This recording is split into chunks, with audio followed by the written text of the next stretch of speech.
তো এই গল্পের শুরুতে আমরা দেখতে পারি খুবই প্রভাবশালী একজন লোক যার নাম ছিল ফিনিস্ট এবং তার সহযোগী অ্যান্ডিকে।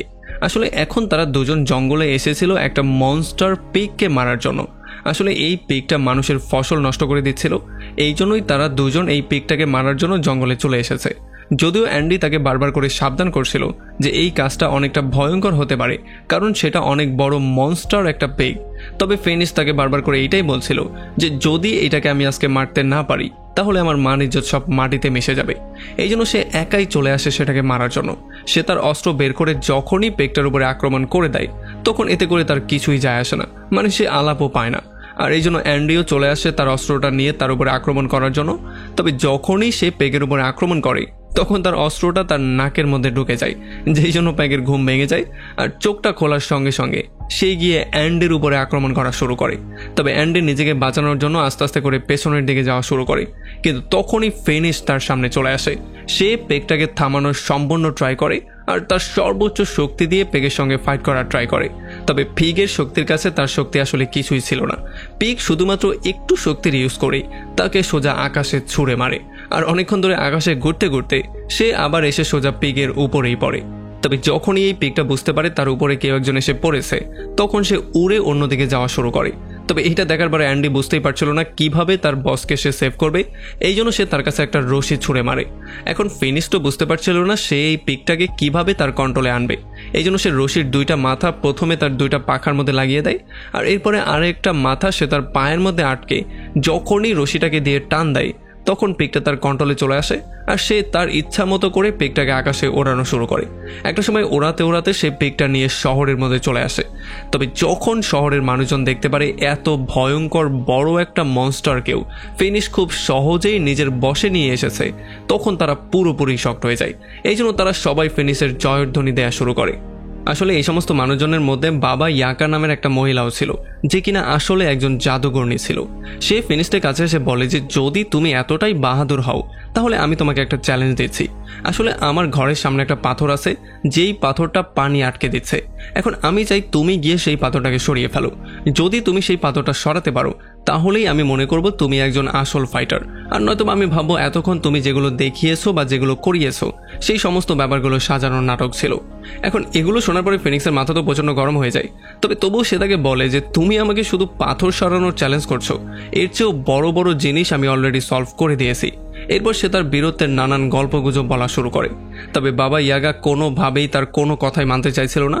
সে তাকে বলছিল যদি তুমি পাথরটাকে সরাতে পারো তাহলেই আমি এটা মেনে নেব যে তুমি আসল যোদ্ধা, তাছাড়া আমি এগুলো মানতে রাজি না।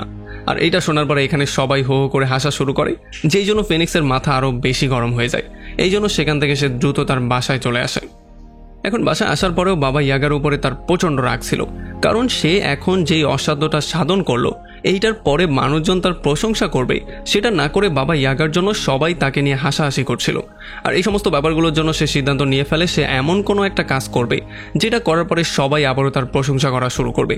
এই জন্য অ্যান্ডি তাকে পরামর্শ দিয়ে বলে যে এমন একটা কাজ অবশ্যই আছে যেটা করতে পারলে সবাই আবারও তোমার প্রশংসা করবে। ওই যে জানালা দিয়ে যেই টাওয়ারটা দেখা যাচ্ছে, অনেকে বলছিল এই টাওয়ারটার মধ্যে নাকি একটা শয়তান একটা মেয়েকে জিম্মি করে রেখেছে, যেই মেয়েটা একটা রাজকুমারী ছিল, খুবই সুন্দর একটা রাজকুমারী। যদি তুমি সেই শয়তানের কাছ থেকে মেয়েটাকে সেভ করে নিয়ে আসতে পারো তাহলে সবাই আবারও তোমার প্রশংসা করবে, সবাই তোমার ভক্ত হয়ে যাবে। তবে এরপর রাতের বেলায় যখন ফিনিস্ট অ্যান্ডিকে নিয়ে সেই মহলের দরজার সামনে যায় তখন সে দেখতে পারে এখানে অলরেডি কিছু সোলজার দাঁড়িয়েছিল। আসলে তখন আমরা জানতে পারি এই সোলজাররা নাম কামানোর জন্য এখানে আসেনি, বরং তারা চাচ্ছিল রাজকুমারীকে সেভ করে যে কোনো ওয়েতে তাকে বিয়ে করতে। এই জন্য তারা ফিনিস্টের সঙ্গে কথাবার্তা বলে তাকে জিজ্ঞেস করে যে যদি আমরা সবাই মিলে সেই শয়তানকে হারিয়ে রাজকুমারীকে সেভ করে ফেলি তাহলে রাজকুমারীটাকে পাবে আসলে কে। তখন ফিনিশ তাদের সবাইকে বলে যে আমার রাজকুমারীর দরকার নেই, আমি তো এখানে এসেছি শুধুমাত্র নাম কামানোর জন্য।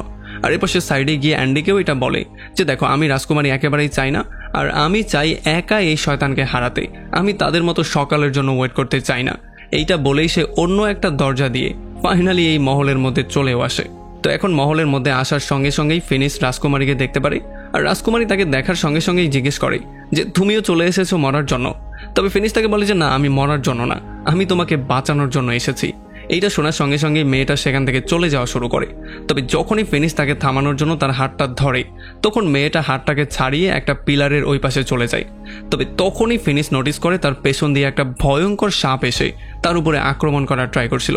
সে প্রথমে তো এই সাপটার সাথে ফাইট করার ট্রাই করে, তবে একটু পরেই সেই জিনিসটা ক্লিয়ারলি বুঝতে পারে যে এইটা কোনো নর্মাল সাপ না, আসলে এইটা হচ্ছে সেই ভয়ঙ্কর শয়তানের লেজ যেটা কিনা একটা সাপের রূপ ধরে আছে।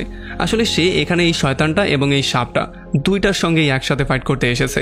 এখন এগুলো দেখার পরে যখন তার মাথা প্রচণ্ড গরম হয়ে যায় তখন সে গিয়ে মনস্টারের উপরে আক্রমণ করে দেয়। তবে দুইটার সাথে কোনোভাবেই সে একা পারছিল না, মানে বারবার করে সেই মনস্টার তার মুখ দিয়ে আক্রমণ তো করছিলই, বরং তার লেজ দিয়েও আক্রমণ করছিল। এই জন্য একটা সময় ফিনিশ তার লেজটা মানে তার সাপওয়ালা মুখটাকে ধরে সেই মুখটাকে ছিঁড়ে ফেলার ট্রাই করে।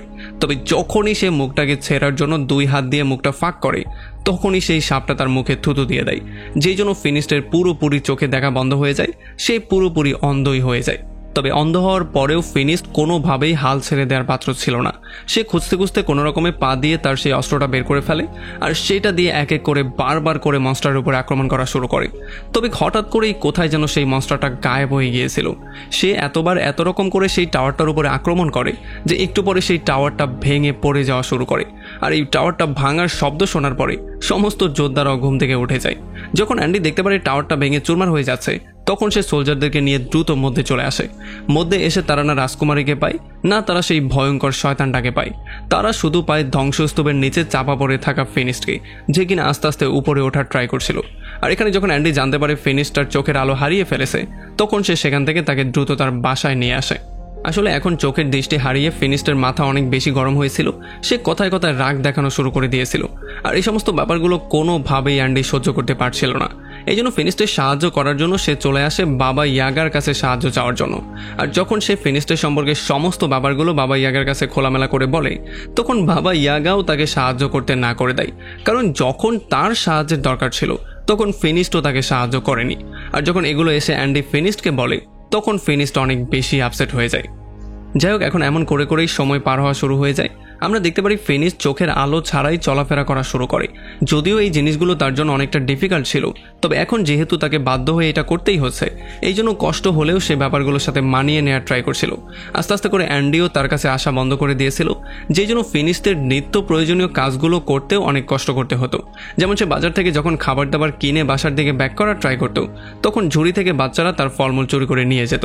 এই সমস্ত ব্যাপারগুলোতে তার মাথা অনেক বেশি গরম থাকলেও সে কোনোভাবেই কিছু করতে পারছিল না।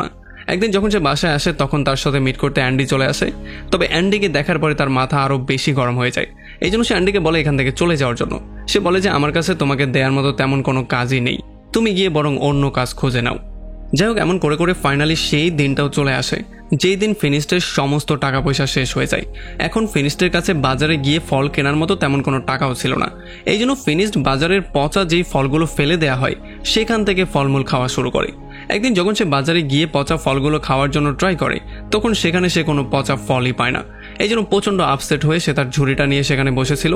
তবে তখনই বাজার থেকে বাবা ইয়াগা যাওয়ার ট্রাই করছিল, আর তখনই সে এখানে ফিনিশকে দেখতে পারে যে কিনা প্রচণ্ড আপসেট হয়ে ঝুড়িটা নিয়ে বসে আছে, যেই ঝুড়ির মধ্যে কিছুই ছিল না। এই জন্য বাবা ইয়াগা তার নিজের ঝুড়ি থেকে কিছু ফলমূল ফিনিস্টের ঝুড়ির মধ্যে দিয়ে দেয়। তবে এরপরে তারা দুজন কোনো কথাবার্তা বলতে যেত তার আগেই কিছু ডাকাত এসে তাদের গ্রামের মধ্যে আক্রমণ করে, আর এই ডাকাতগুলো এক এক করে সমস্ত মানুষজনকে মারা শুরু করে। যদিও ফিনিশ চোখে দেখতে পারছিল না, তবে সে কান দিয়ে এই জিনিসগুলো খুব ভালো করেই বুঝতে পারছিল যে তার আশেপাশের সমস্ত মানুষজন মারা যাচ্ছে।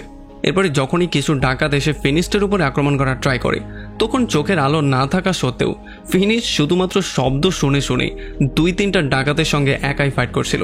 যদিও ডাকাতরা তাকে পেছন থেকে বারবার করে আক্রমণ করত, তবে তবুও সে আওয়াজ শুনে শুনে বারবার করে তাদের উপর আক্রমণ করত আর এমন করে তাদের হালুয়া টাইট করে দিত। যদিও একটা ডাকাত ঘোড়া দিয়ে এসে তাকে রশি দিয়ে বাঁধার ট্রাই করে, কিন্তু ফিনিশ সেই রশি ধরে টান দিয়েই তাকে ঘোড়া থেকে ফেলে দেয় আর তার সামনে এনে ফেলে তাকেও আচ্ছা রকম করে ধোলাই করে। তবে একটু পরে অনেকগুলো ডাকাত একসাথে এসে তাকে পেটানো শুরু করে। যদিও ফিনিশ নিজেকে সেভ করার জন্য সম্পূর্ণ ট্রাই করছিল, তবে তারা সংখ্যায় বেশি হওয়ায় সে কোনোভাবেই পারছিল না। এই জন্য তারা আচ্ছা রকম করে ধোলাই করে তাকে বেহুশি করে ফেলে। আর যখন একটু পরে সে জ্ঞান ফিরে পায় তখন সে দেখতে পারে তার হাত পা একটা শিকল দিয়ে বেঁধে ফেলা হয়েছিল আর তার গলার মধ্যে একটা কাঠ দিয়ে পেঁচিয়ে দেওয়া হয়েছিল। আর সে এমন একটা বোটের মধ্যে ছিল যেই বোটটা সমুদ্রের মাঝখানে ছিল। আসলে এখানে বাবা ইয়াগা এবং তার গ্রামের আরও অনেক মানুষজন ছিল যাদেরকেও এই বোটের মধ্যে ফাঁসিয়ে দেওয়া হয়েছিল। একটু পরে বাবা ইয়াগা দেখতে পারে এই বোটের মধ্যে অ্যান্ডিও ছিল, যাকে কিনা খোলামেলা ছেড়ে দেওয়া হয়েছে। এই জন্য যখন সে তাকে জিজ্ঞেস করে যে তুমি খোলামেলা কিভাবে করছো, তখন অ্যান্ডি এসে তাদেরকে বলে যে আমি তাদেরকে এটা বিশ্বাস দিয়েছি যে আমি তাদের পক্ষেরই লোক, তাছাড়া তাদের পক্ষ হয়ে আমি এই গ্রামবাসীর উপরে নজরদারি করব আর তাদেরকে সর্বোত্তম সাহায্য করব। আর এই জন্যই ডাকাতরা তাকে ফ্রি ছেড়ে দিয়েছে। তাছাড়া এখন আমরা অ্যান্ডির কাছে একটা চারাক দেখতে পারি, যেটা কিনা সে একটা ডাকাত থেকে চুরি করে এনেছে। সে বলছিল যে এই চারাকটাকে সেল করে আমি অনেক অনেক টাকা ইনকাম করে ফাইনালি কোটিপতি হয়ে যাব। আর এটা বলতে বলতে যখন সে চারাকের ময়লা পরিষ্কার করার ট্রাই করছিল, তখনই এই চারাক থেকে একটা জিন বেরিয়ে চলে আসে, যেটা দেখার পরে এখানে সবাই প্রচণ্ড ভয় পেয়ে যায়, এমনকি অ্যান্ডিও অনেক বেশি ভয় পেয়ে যায়। তবে নিচের এই চিৎকার চেঁচামেচি শোনার পরে যখন একটা ডাকাত নিচে এসে চেক করে, তখন সেই জিনটা তাকে ধরে সোজা ছুঁড়ে ফেলে দেয়। আর এরপর যখন সে অ্যান্ডির কাছে যায় তার ইচ্ছা জিজ্ঞেস করার জন্য, তখন অ্যান্ডি প্রচণ্ড ভয়ে ভয়ে বলে আবারও তাকে চারাকের মধ্যে ঢুকে যাওয়ার জন্য। এই জন্য জিন আবারও তার চারাকের মধ্যে ঢুকে যায়। তবে এতক্ষণে সেই লোকটা এখানে চলে আসে, যেই লোকটার এই চারাকটা ছিল। সে অ্যান্ডির গলায় তলোয়ার ধরে ফাইনালি তার থেকে এই চারাকটা নিয়ে নেয়। তবে এতক্ষণ এই বোটটা আরব দেশে চলে এসেছিল, আর গ্রাম থেকে যেই লোকগুলোকে আনা হয়েছে তাদেরকে দাস হিসাবে সেল করার জন্য আরবদের বাজারেও তোলা হয়। একটু পরে মুখোশ পরা একটা লোক এখান থেকে ফিনিশড, বাবা ইয়াগা এবং অ্যান্ডিকে কিনে তার সঙ্গে নিয়ে যায়। আর অনেকক্ষণ হাঁটাহাঁটি করার পরে যখন তারা ফাইনালি তার প্রাসাদে চলে আসে, তখন এত বড় একটা প্রাসাদ দেখার পরে তারা সবাই পুরোপুরি শক্ট হয়ে গিয়েছিল। ভেতরে যাওয়ার পরে তো তাদের অবস্থা খারাপই হয়ে গিয়েছিল, কারণ তারা দেখতে পারে এখানে কোনো মানুষ না, বরং রোবটরা কাজ করছিল। যদিও এটা পুরনো জমানা ছিল, এই জন্যই তারা অনেক বেশি শক্ট হয়ে গিয়েছিল। তবে তখন সেই লোকটা তার মুখোশটাকে সরিয়ে তাদেরকে আশ্বস্ত করে বলে যে ভয় পাওয়ার তেমন কোনো কারণ নেই, আমি নিজে হচ্ছে একজন সায়েন্টিস্ট আর এই রোবটগুলো আমিই বানিয়েছি। তাছাড়া এই লোকটা এইটাও বলে যে সে এমন আরও অনেক ধরনের মেশিন বানিয়েছে যেগুলো মানুষের কাজকর্মকে অনেক বেশি সহজ করতে পারে। এরপরে ফিনিশড এই লোকটাকে তার গল্প বলা শুরু করে। সে বলে কিভাবে সে একটা সময় খুবই ভয়ঙ্কর যোদ্ধা ছিল, কিন্তু একটা পর্যায়ে চোখের দৃষ্টি হারিয়ে ফেলার জন্য আজকে তাকে দাস হিসেবে সেল করে দেওয়া হয়েছে। আর এই সমস্ত ব্যাপারগুলো শোনার পরে এই সায়েন্টিস্ট তাদেরকে বলে যে চিন্তার কোনো কারণ নেই, আমি তোমার এবং বাবা ইয়াগা সম্পর্কে অনেক কিছু শুনেছি। আসলে তখন এই ব্যাপারটা আমরা জানতে পারি যে এই সায়েন্টিস্ট আরবের বাজার থেকে বিভিন্ন দাসদেরকে কিনে তাদেরকে মুক্ত করে দিত। আর এরপর যখনই খাবার দাবারের সময় চলে আসে, তখন সায়েন্টিস্ট তার রোবটদের মাধ্যমে খাবার দাবার ডেকে আনে। আর এগুলো দেখার পরে তারা সবাই পুরোপুরি শক্ট হয়ে যায়। তাদের সবার মনে হচ্ছিল যে এইটা হয়তো বা কোনো জাদু মন্ত্র হতে পারে। তবে এই সায়েন্টিস্ট তাদেরকে বলে যে না, এগুলো কোনো জাদু মন্ত্র না, আসলে আমি বিগত 500 বছর যাবৎ এই সমস্ত ব্যাপারগুলো নিয়ে গবেষণা করছিলাম। আর এইটা শোনার পরে বাবা ইয়াগা পুরোপুরি শক্ট হয়ে যায়। সে তাকে জিজ্ঞেস করে যে বিগত 500 বছর জীবিত থাকার পরেও তুমি কিভাবে এতটা জোয়ান আছো। তখন এই সায়েন্টিস্ট তাকে বলে যে আমি এমন একটা কেমিক্যাল বানিয়ে ফেলেছি, যেই কেমিক্যালটা যেই খেয়ে ফেলবে সেই অনেক বছর ধরে নিজের যৌবন আটকে রাখতে পারবে। এরপরে সায়েন্টিস্ট তাদেরকে তার ল্যাব দেখাতে নিয়ে আসে, আর এখানে কেমিক্যালগুলো দেখার পরে তারা সবাই পুরোপুরি শক্ট হয়ে যায়। তবে তখন ফিনিশড সায়েন্টিস্টকে জিজ্ঞেস করে যে তুমি এই কেমিক্যালগুলো আসলে কিভাবে বানিয়েছিলে, আসলে এই কেমিক্যাল দিয়ে কি আমার চোখের পাওয়ার আবারও ফেরত আনা সম্ভব। তখন সায়েন্টিস্ট বলে যে না, সেই কেমিক্যাল দিয়ে হয়তোবা সম্ভব হবে না, তবে আমার কাছে একটা স্পেশাল জিনিস আছে। যখনই সে একটা মুকুটের মতো জিনিস ফিনিস্টের মাথায় চড়িয়ে দেয়, তখন ফিনিস্টের সামনে একটা চশমার মতো জিনিস চলে আসে, যেটার মাধ্যমে সে আবারও সমস্ত ব্যাপারগুলো দেখা শুরু করে। এইটা দেখার পরে তো ফিনিস্ট খুশিতে পাগলের মতো হয়ে যায়। আর তখন আমরা জানতে পারি আসলে এই সায়েন্টিস্ট এই জিনিসটা বিশ্বাস করতো যে আসলে সায়েন্সের মাধ্যমে সমস্ত ব্যাপারগুলো সম্ভব, মানে পৃথিবীর সব কিছু সায়েন্সের মাধ্যমে সলভ করা সম্ভব, কিন্তু যারা জাদুর ইউজ করে সমস্যার সমাধান খোঁজে তারা আসলে দুনিয়ার ক্ষতিই করে। আর এই সমস্ত জিনিসগুলোকে নষ্ট করার জন্যই সে একটা মেশিন বানিয়েছিল। এরপর সে তাদের সবার সামনে সেই চারাকটা বের করে, যেটা সে সেই ডাকাতদের থেকে কিনেছিল। এখানে যখনই সে চারাকটা নিয়ে সেই মেশিনের কাছে যাওয়া শুরু করে, তখন ইয়াগা তাকে সাবধান করে বলে যে এইটা একটা ভয়ঙ্কর জিনিস। তবে সায়েন্টিস্ট তার কোনো কথাই শোনে না। সে সেই মেশিনটার সামনে গিয়ে চারাকে ঘষা দিয়ে জিনটাকে বের করে। আর যখনই জিনটা বাইরে চলে আসে, তখন সে মেশিনটা অন করে দেয়, আর এই মেশিনটা জিনকে টেনে তার মধ্যে নিয়ে যায়। আর তখন সায়েন্টিস্ট তাদের সবাইকে বলে যে দেখেছো আমি কিভাবে জিনকেও গায়েব করে দিলাম। তবে এরপরে রাতের বেলায় সায়েন্টিস্ট জানতে পারে যে তাদের পাশেরই একটা পাহাড়ে নতুন একটা মনস্টার এসেছে, যেই মনস্টার মানুষের ফসল নষ্ট করে দিচ্ছে।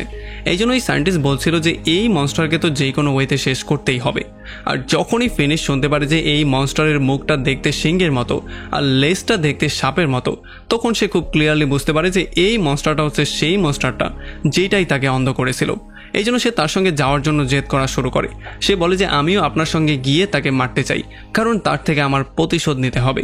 তবে সায়েন্টিস্ট কোনোভাবেই তাকে নিতে চাইছিল না, কারণ সে চাইছিল না তার জীবনটা ঝুঁকির মধ্যে ফেলতে। তবে ফিনিশ তাকে বলে যে আপনি আমাকে সাহায্য করেছেন, কিন্তু এখন আমি চাই আপনাকে সাহায্য করতে। আর এগুলো শোনার পরে সেই সায়েন্টিস্ট ফিনিশকে একটা গ্যাজেট ধরিয়ে দেয়, যেই গ্যাজেটটা যদি সে সেই মনস্টারের সামনে নিয়ে রাখতে পারে তাহলে সেই মনস্টার নিজে নিজেই এটার মধ্যে বন্দী হয়ে যাবে। আর এদিকে রাতের বেলায় বাবা ইয়াগা লুকিয়ে চলে আসে সায়েন্টিস্টের ল্যাবের মধ্যে, আর এখানে এসে সে সেই কেমিক্যালটা খুঁজে বের করার ট্রাই করে, যেই কেমিক্যালটার মাধ্যমে সে তার যৌবন ধরে রেখেছিল। আসলে সে সেটা খেতে চাইছিল, তবে তখন সায়েন্টিস্ট এসে তাকে হাতে নাতে ধরে ফেলে। তবে সে তাকে কিছু না করে বলে যে যদি কালকে তোমরা সেই মনস্টারকে ধরে আনতে পারো তাহলে আমি নিজেই তোমাদেরকে সেই কেমিক্যালের একটু অংশ দিয়ে দেব। এরপরে পরদিন সকালবেলা সেই সায়েন্টিস্ট তাদেরকে তার বানানো একটা স্পেসশিপের সঙ্গে পরিচয় করিয়ে দেয়, যেটার মাধ্যমে তারা চাইলে খুব সহজেই সেই জায়গাতে যেতে পারত যেই পাহাড়ের উপরে সেই মনস্টারটা ছিল। এরপর সে তাদেরকে এটা কিভাবে চালাতে হবে, কিভাবে কন্ট্রোল করতে হবে সেই সমস্ত ব্যাপারগুলো দেখিয়ে দেয়। আর যাওয়ার ঠিক আগ মুহূর্তে সে ফিনিশকে বলে যে আমার যেই কোনো ওয়েতে সেই মনস্টারকে জীবিত দরকার। আর সে ফিনিস্টের সেই অস্ত্রটাকেও অনেকটা টেকনোলজি দিয়ে ভরে দিয়েছিল, মানে এখন এখানে একটা বাটন ছিল যেই বাটনে প্রেস করলে এটা দিয়ে সেই সমস্ত কাজগুলো করা যেত যেটা একটা নর্মাল অস্ত্র দিয়ে করা সম্ভব ছিল না। যাই হোক, এরপরে যখন তারা সবাই সেই স্পেসশিপে চড়ে বসে তখন সেটা তাদেরকে নিয়ে চলে আসে সেই পাহাড়ের উপরে যেখানে সেই মনস্টারটা ছিল। এরপরে অনেকক্ষণ খোঁজাখুঁজি করার পরে ফাইনালি তারা সেই মনস্টারের একটা পায়ের ছাপ পেয়ে যায়, যেই পায়ের ছাপটা একটা গুহার মধ্যে যাচ্ছিল। এই জন্য ফিনিশ সেই সায়েন্টিস্টের দেয়া বাক্সটাকে এনে সেই গুহার সামনে রাখে। আর এখন ফিনিশ এটা খুব ভালো করেই জানতো যে সেই মনস্টারকে তাকে মারতে হবে না, বরং তাকে মেশিনের কাছে আনতে পারলেই হবে। এই জন্য সে আরামসে মধ্যে চলে যায় আর তার অস্ত্র দিয়ে তাকে চ্যালেঞ্জ করা শুরু করে। যখন সেই মনস্টারের মাথা গরম হয়ে যায় তখন সে তার অস্ত্রের মাধ্যমে সোজা বাইরে চলে আসে। তবে বাইরে আসতে গিয়ে তার মাথা একটা গাছের সঙ্গে লেগে যায়, যেই জন্য সে এখানেই বেহুশ হয়ে যায়। আর যখন মনস্টার এসে তাকে মেরে ফেলার ট্রাই করছিল তখন বাবা ইয়াগা সুযোগ বুঝে সেই মেশিনটা অ্যাক্টিভেট করে দেয়। আর তখন সেই মেশিনের মধ্য থেকে অনেকগুলো চেন বের হয়ে সেই মনস্টারকে ধরে টেনে সোজা মেশিনের মধ্যে নিয়ে যায়। আর সময় মতো যখন বাবা ইয়াগা মেশিনের লিভারটাকে আবারও প্রেস করে তখন সেটার দরজা অটোমেটিকলি বন্ধও হয়ে যায়। একটু পরে যখন ফিনিশড জ্ঞান ফিরে পায় তখন সে জানতে পারে তারা সবাই মিলে ফাইনালি সেই মনস্টারকে বন্দি করে ফেলেছে। এই জন্য তারা আস্তে আস্তে করে সায়েন্টিস্টের কাছে যাওয়া শুরু করে। তবে যেহেতু এই জার্নিটা অনেক লম্বা একটা জার্নি ছিল এই জন্য মাঝপথেই তাদেরকে রাত কাটানোর সিদ্ধান্ত নিতে হয়। তবে এরপরে যখন রাতের বেলায় তারা ঘুমানোর ট্রাই করছিল তখন সেই বাক্সর মধ্য থেকে একটা মেয়ের ভয়েস আসছিল। এই জন্য যখন ফিনিশ তার সামনে যায় তখন সে মেয়ের শব্দটা শুনে দ্রুত এই বাক্সটাকে খোলার ট্রাই করে। তবে বাবা ইয়াগা তাকে বারবার করে এমনটা করতে না করে, কারণ এমনটা করলে ভয়ঙ্কর কিছু একটা হতে পারে। তবে ফিনিশ তার কোনো কথাই শুনছিল না। সে সোজা বাক্সার মুখটা যখনই ওপেন করে দেয় তখন সে দেখতে পারে বাক্সর মধ্যে সেই রাজকুমারী ছিল যেই রাজকুমারীকে সে মহলের মধ্যে দেখতে পেয়েছিল। আসলে এটা দেখার পরে সে পুরোপুরি শক্ট হয়ে যায়। এই জন্য সে তাকে বাইরে আনার ট্রাই করে। তবে বারবার করে বাবা ইয়াগা তাকে সাবধান করেই যাচ্ছিল, কারণ এই রাজকুমারী হয়তোবা সেই মনস্টার যে কিনা তাদেরকে মারার ট্রাই করছিল। কিন্তু যখন ফিনিশ তাদের কোনো কথাই শুনছিল না তখন সে একটা নতুন প্ল্যানিং করে ফেলে। আসলে যখন ফিনিশ সেই রাজকুমারীর হাতটা টাচ করতে যাচ্ছিল তখনই বাবা ইয়াগা তাকে ধাক্কা দিয়ে সেটার মধ্যে বন্দি করে দেয় আর বাইরে থেকে দরজাটাকে লক করে দেয়। আর দরজার মধ্যে রাজকুমারী ফিনিশকে বলে যে আমি তোমার হাত এই জন্য ধরিনি কারণ আমি একটা অভিশপ্ত মানুষ। আসলে আমি যদি কারো হাতে টাচ করি তাহলে সে একটা ভয়ঙ্কর মনস্টারে কনভার্ট হয়ে যাবে। আর রাজকুমারী তাকে কনভিন্স করে এইটাও বোঝানোর ট্রাই করে যে সে আসলে কোনো খারাপ মানুষ না। আসলে সে মানুষের উপরে ততক্ষণ পর্যন্ত আক্রমণ করে না যতক্ষণ পর্যন্ত কেউ তার উপরে আক্রমণ করতে না আসে। সে তো মানুষের থেকে অনেক দূরে এই পাহাড়ের মধ্যে বাস করে, তবে মানুষজন এখানে এসেও তাকে ডিস্টার্ব করার ট্রাই করে। আর তখন এদিকে আমরা সেই সায়েন্টিস্টকে দেখতে পারি যে কিনা একটা কৃষকের বিড়াল চুরি করে নিয়ে এসেছিল। কৃষক তার কাছে এসে কান্নাকাটি করে বলছিল যে এই বিড়ালটা তো কোনো মানুষের ক্ষতি করে না, বরং মানুষের দু একটু উপকারই করে। তবে এই সায়েন্টিস্ট তার কোনো কথাই শুনতে চাইছিল না। আসলে এই বিড়ালের কাছে স্পেশাল একটা পাওয়ার ছিল। রাতের বেলায় তার শরীর থেকে একটা আলো বের হতো যেটার মাধ্যমে চারপাশটা আলোকিত হয়ে যেত। এই জন্য সায়েন্টিস্ট এই বিড়ালটাকে তার মেশিনের মধ্যে দিয়ে দেয়। আসলে এটা একটা স্পেশাল ধরনের মেশিন ছিল যেটা যেই কোনো মানুষ বা যেই কোনো পশু পাখির মধ্য থেকে তার স্পেশাল পাওয়ারটাকে ছিনিয়ে নিতে পারত। আর যখন এই মেশিনটার নিচে বিড়ালটা চলে আসে তখন সে তার সমস্ত পাওয়ার ভেতরে টেনে নিয়ে যায় আর এই বিড়ালটাকে একটা কেমিক্যালে কনভার্ট করে দেয়। আর এরপরে সায়েন্টিস্ট সেই কেমিক্যালগুলো নিয়ে নিচে একটা লকারের মধ্যে স্টোর করে দেয়। আসলে তখন আমরা দেখতে পারি এই লকারের মধ্যে অনেক অনেক কেমিক্যাল ছিল যেগুলো সায়েন্টিস্ট এমন করেই স্টোর করেছিল। এদিকে ফিনিশ আর রাজকুমারী একে অন্যকে পছন্দ করা শুরু করে দিয়েছিল, তারা একে অন্যকে ভালোবাসা শুরু করে দিয়েছিল। তবে আমরা দেখতে পারি বাবা ইয়াগা এবং অ্যান্ডি মিলে তাদের দুজনকে সেই বাক্সর মধ্যে বন্দি অবস্থায় রেখেই তাদেরকে নিয়ে চলে আসে সায়েন্টিস্টের কাছে। যখন তারা সায়েন্টিস্টের বাসায় চলে আসে তখন দূর থেকেই তারা সায়েন্টিস্টকে দেখা শুরু করে। তারা দেখতে পারে আসলে সায়েন্টিস্ট পাখির খাঁচার মধ্যে বন্দি একটা পাখির থেকে তার মেশিনের সাহায্যে সমস্ত শক্তিগুলো টেনে নিয়ে গিয়েছিল। আর পরবর্তীতে যখন সেটা একটা লিকুইড ফর্মে তার কাছে চলে আসে তখন সে সেগুলোকে একটা রোবটের মধ্যে দিয়ে দেয়। যার মানে এটা আমরা ক্লিয়ার হয়ে যায় যে আসলে এই রোবটগুলো কোনো টেকনোলজি না, বরং জাদুর সাহায্যে চলতো। আর এই সমস্ত ব্যাপারগুলো দেখার পরে বাবা ইয়াগার মাথা প্রচণ্ড গরম হয়ে যায়। এই জন্য সে প্রচণ্ড রাগ নিয়ে সায়েন্টিস্টের সামনে চলে আসে আর সে তাকে বলে যে আসলে তোমার সত্যিটা সম্পূর্ণ ফাঁস হয়ে গেছে। তুমি আসলে কোনো সায়েন্টিস্ট না, তুমি আসলে এই রোবটগুলোকে কোনোভাবে আবিষ্কার করনি, বরং এগুলো জাদুর মাধ্যমে চালানো হয়। আর তোমার বয়সটাও থেমে আছে শুধুমাত্র একটা জাদুর কারণে। এটা হচ্ছে সেই জাদু, যেই জাদুটা তুমি এই নিষ্পাপ প্রাণীগুলোকে মেরে হাসিল করেছো। এখন এই সমস্ত ব্যাপারগুলো শোনার পরে এই সায়েন্টিস্টের মাথা প্রচণ্ড গরম হয়ে যায় আর সে বাবা ইয়াগাকে বলে যে যেই আমার সত্যিটা জেনে যায় সে কখনোই জীবিত বাঁচতে পারে না। তবে এইটা শোনার সঙ্গে সঙ্গেই বাবা ইয়াগা এবং অ্যান্ডি সেখান থেকে দৌড়ে পালিয়ে যাওয়া শুরু করে। তারা বাইরে গিয়ে বাক্সা থেকে ফিনিস্ট এবং সেই রাজকুমারীকেও ফ্রি করে দেয়, কারণ তারা এটা জেনে গিয়েছে যে এই সায়েন্টিস্ট আসলে একটা ভুয়া সায়েন্টিস্ট। সে আসলে সেই রাজকুমারীর সঙ্গেও সেই একই কাজটা করতে যাচ্ছে যেটা একটু আগে সে একটা পাখির সঙ্গে করলো। তবে যতক্ষণে তারা এখান থেকে পালিয়ে যেত তার আগে এই সায়েন্টিস্ট তাদের সামনে চলে আসে আর তাকে দেখার সঙ্গে সঙ্গে রাজকুমারীও তাদেরকে বলে যে এই সায়েন্টিস্টকে আমি অনেক আগে থেকেই চিনি, কারণ সে আমাকে ধরার জন্য এর আগেও নানান রকম করে ট্রাই করেছে। তবে এরপর যতক্ষণে তারা সেখান থেকে পালিয়ে যেত তার আগেই সায়েন্টিস্ট তার সমস্ত রোবটদেরকে এখানে নিয়ে আসে আর তাদের সবাইকে শিকল দিয়ে বন্দি করে ফেলে, যাতে করে কেউই এখান থেকে পালিয়ে যেতে না পারে।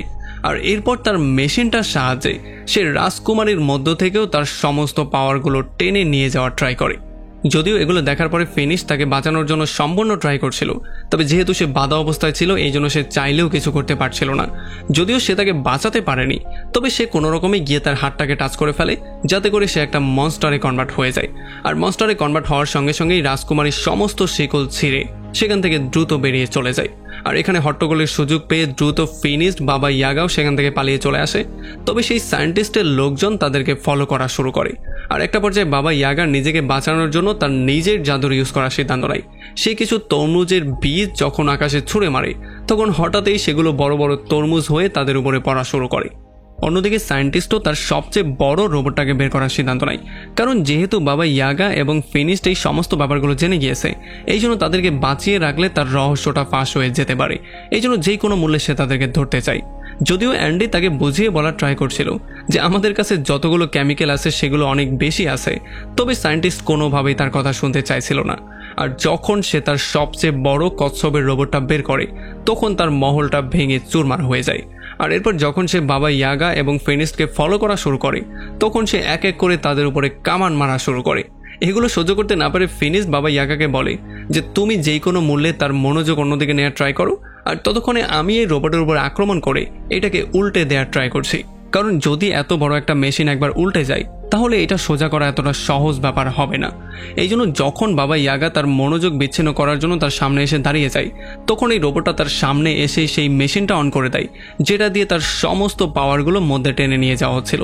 যেই জন্য বাবা ইয়াগার অবস্থা অনেকটাই খারাপ হয়ে গিয়েছিল আর তাকে দেখতে অনেকটা বৃদ্ধও লাগছিল, যেগুলো দেখার পরে তার জন্য ফিনিস্টের মনে অনেক মায়া চলে আসে। তবে তবুও সে চাইলেও কিছু করতে পারছিল না। যতক্ষণ বাবা ইয়াগা তার মনোযোগ বিচ্ছিন্ন করে রাখছিল ততক্ষণে ফিনিশ সেই রোবটের উপরে গিয়ে চড়ে যায় আর এই রোবটটাকে উল্টে ফেলার ট্রাই করে। তবে যখন সেই সায়েন্টিস্ট এই ব্যাপারটা বুঝতে পারে যে রোবটের উপরে ফিনিশ উঠে গিয়েছে তখন সে রোবটের একটা পাকে খুলে দেয়, যাতে করে সেইটার মাধ্যমে সে যেই কোনো ওয়েতে ফিনিশকে ফেলে দিতে পারে। এখন এই পা খোলার জন্য ফিনিশ নিচে পড়ে তো যায় না, তবে বাড়ি খেয়ে তার চশমাটা পড়ে যায়, যে জন্য এখন ফিনিশ পুরোপুরি অন্ধ হয়ে গেছে, সে আর চোখে কিছুই দেখতে পারছিল না। আর এই ব্যাপারগুলো দেখার পরে বাবা ইয়াগা ফিনিশকে গাইড করা শুরু করে। সে মুখ দিয়ে তাকে বলছিল কি করতে হবে, কোথায় যেতে হবে। তবে এতক্ষণে আমরা দেখতে পারি সেই রাজকুমারী মানে সেই ভয়ঙ্কর মনস্টারটাও এখানে চলে আসে। আর যখন সেই রোবটটার উপরে ওঠে তখন তাকে দেখার পরে সায়েন্টিস্ট অনেকটাই ভয় পেয়ে যায়। আর এই সুযোগের সদ্ব্যবহার করে ফিনিশ সেই রোবটের গলায় একটা রশি বেঁধে দেয় আর সেটাকে টেনে কোনো রকমে উল্টো করে দেয়। আর উল্টো হওয়ার জন্য সেটার মধ্যে থাকা সমস্ত কেমিক্যাল বাইরে চলে আসে। যদিও সায়েন্টিস্ট তার বানানো একটা স্পেশাল ধরনের পাখার ইউজ করে সেখান থেকে পালিয়ে যাওয়ার ট্রাই করে, তবে একেবারে শেষ সময় তার পাখাটাও কাজ করে না। এই জন্য সেই গিয়ে সোজা সেই কেমিক্যালগুলোর মধ্যে পড়ে ডুবে সেখানেই মারা যায়। তবে এতক্ষণে মারামারি করার জন্য ফিনিশড বেহুশ হয়ে গিয়েছিল। আর যখন রাজকুমারী ফিনিশডের এই অবস্থা দেখতে পারে তখন সে অনেক বেশি আপসেটই হয়ে গিয়েছিল।